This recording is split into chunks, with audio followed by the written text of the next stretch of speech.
Astrology has been blamed for everything: bad dates, bad moods, bad haircuts, but maybe the astrology girlies figured out something deeper than the usual mystic fluff. Maybe they tapped into the truth that it's actually a system, a cosmic pattern people have been tracking for thousands of years.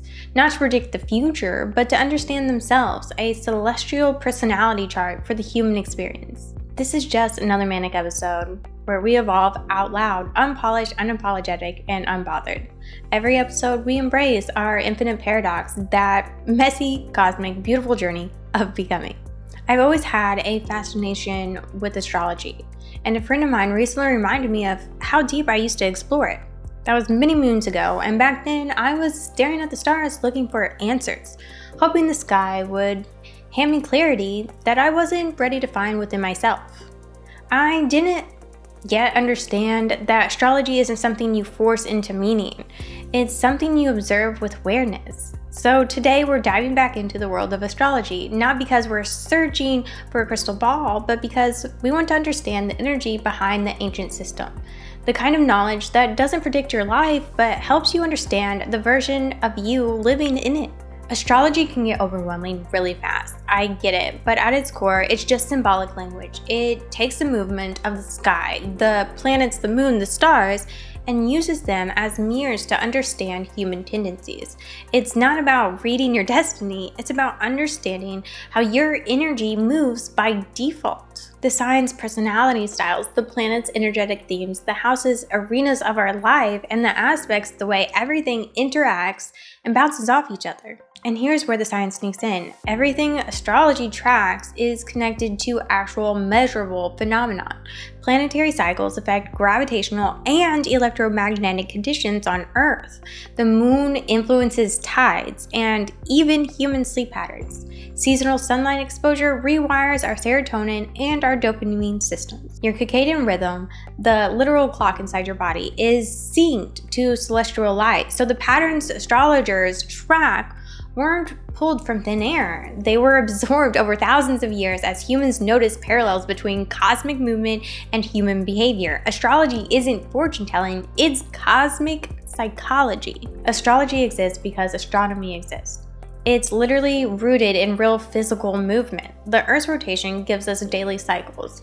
Earth orbiting the sun gives us seasons. Planetary orbit patterns create retrogrades. The moon cycles through phases that influence tide, sleep, and mood.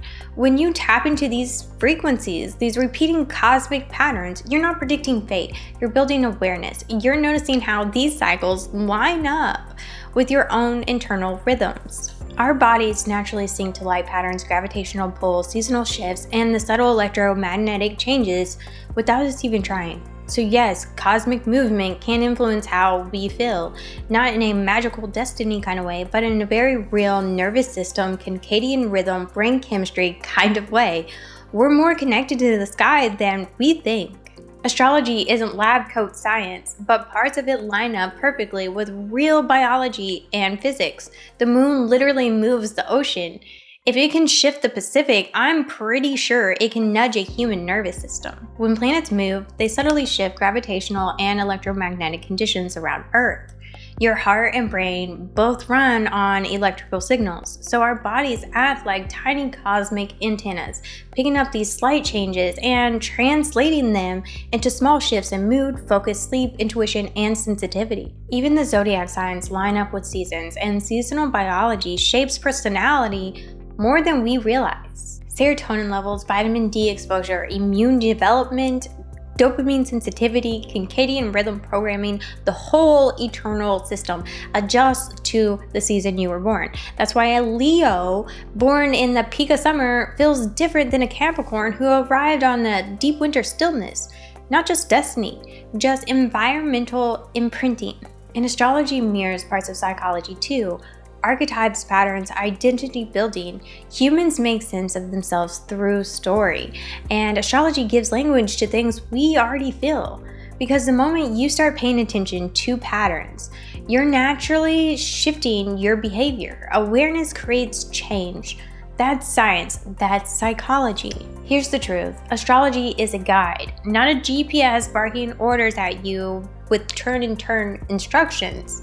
But use it for understanding your emotional cycles, recognizing your strengths, noticing patterns, timing decisions with awareness, and giving context to the chaos. But don't use astrology for avoiding responsibility or blaming everything on the retrograde. Assuming doom or gloom around every planet shift, or waiting for the perfect alignment before doing what you want to do with your life. Astrology is a cosmic weather report. You don't cancel your plans because it might rain, you just dress accordingly. Astrology won't tell you who you'll marry, or when you'll suddenly become your best self, or if your crush is secretly your soulmate. I'm sorry. But it will help you understand yourself. It will give you a language for your internal weather. It will help you spot patterns in your emotional seasons. And it will absolutely help you navigate the chaotic chapters with more grace and hopefully more humor. The stars can't predict your future, but they can help you understand your present.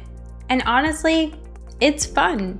And anything that helps us reflect, evolve, laugh, and stay self-aware is worth keeping. If you made it this far, I see you. Your presence is appreciated. You get it, the chaos, the contradictions, the beauty of trying anyway. We're not chasing perfection here, we're just showing up authentically.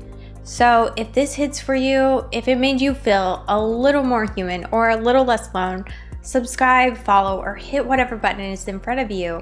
This didn't find you by accident.